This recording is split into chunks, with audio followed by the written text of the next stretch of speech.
திமுகவை எதிர்க்கும் போது RSS கைக்கூலின்பான், பிஜேபி காசு கொடுத்துருச்சும்பான். பிஜேபி எதிர்க்கும் போது கிறிஸ்தவ கைக்கூலின்பான். புரியுதுன்னு நினைக்கிறேன். விஜயை எதிர்க்கிறது இல்ல, தம்பி தான் என்னை எதிர்த்து பேசினாரு மேடையில். நான் கேள்விதான் கேட்கிறேன். அண்ணன் கேட்கிற கேள்விக்கு பதில் சொல்லணும். பொது அறுவடையில் வந்தால் நான் என்ன தவறு செஞ்சேன்னு எல்லாரும் என்னை விமர்சிக்கிறீங்க. இப்ப எதுக்கு இந்த கேள்வி கேட்கிறீங்க? ஸ்டாலின் ஐயாவை பார்த்த பிறகுதான் பேசுறேன். நீ மாநாட்டில் பேசின அடுத்த நாளே நவம்பர் 1 தமிழ்நாடு நாள உன்னை கேட்டேனே, அது நீ பெட்டி வாங்கிட்டு தான் பேசுறேன். நான் கேட்கறதுக்கு பதில் சொல்லணும். பிஜேபி உன் கொள்கை எதிரினா பண மதிப்பிழப்பை நீ ஆதரிக்கல. இந்தியாவிலே ஒரே ஒரு மகன் தான் அந்த டிமானிட்டைசேஷனை எதிர்த்தேன், நான் மட்டும்தான். அப்ப எல்லாருமே என்னை பைத்தியக்காரன் தான் சொன்னாங்க. அப்ப அது பிஜேபியின் கொள்கை இல்லையா? ஒரு கேள்வி அண்ணன் உங்களுக்கு எழுப்பும் போது பதில் சொல்லணும். பிஜேபி உங்க கொள்கை எதிரினா காங்கிரஸ் உங்க கொள்கை நண்பனான்னு கேட்டா ஆமாவா இல்லையான்னு தான் சொல்லணும். எதற்கு எங்களை எதிர்க்கிறீர்கள்? அது இல்ல கேள்வி, அதெல்லாம் பதில். பிஜேபி கொள்கை எதிரி, திமுக அரசியல் எதிரி. கொள்கைக்கு அரசியலுக்கு என்ன வேறுபாடுன்னு கேட்டா விளக்கம் சொல்ல தெரியும், இல்லைன்னா பேசக்கூடாது. அண்ணன் சொல்றது புரியுதா?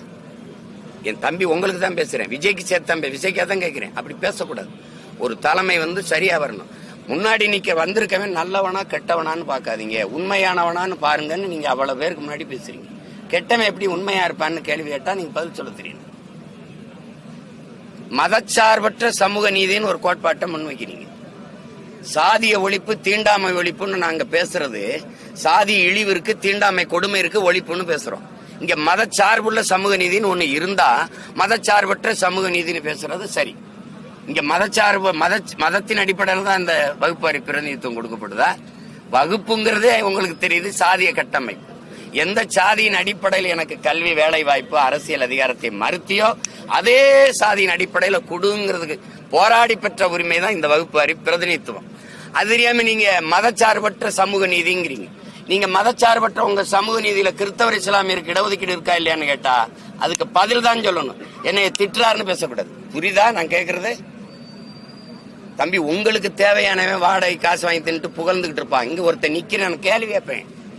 என்னைய கேள்விகள்லாம் பதில் சொல்றேன். என்னை கேள்விகள் பதில் சொல்ல. நீங்க ஸ்டாலினை பார்த்த பிறகு அப்படின்னா நீ என்ன சொல்ல? ஸ்டாலின் பெட்டி வாங்கிட்டு பேசுறாரு. அப்ப நீங்க அப்படி சொல்லக்கூடாது. ஐயா ஸ்டாலின் சீமானுக்கு பெட்டி கொடுத்துட்டாரு எப்படி சொல்லணும்? அப்படி சொல்லணும். இப்ப நீங்க பிஜேபி கொள்கை எதிரிங்கிறீங்க, காங்கிரஸ் பெட்டி வாங்கிட்டீங்களா?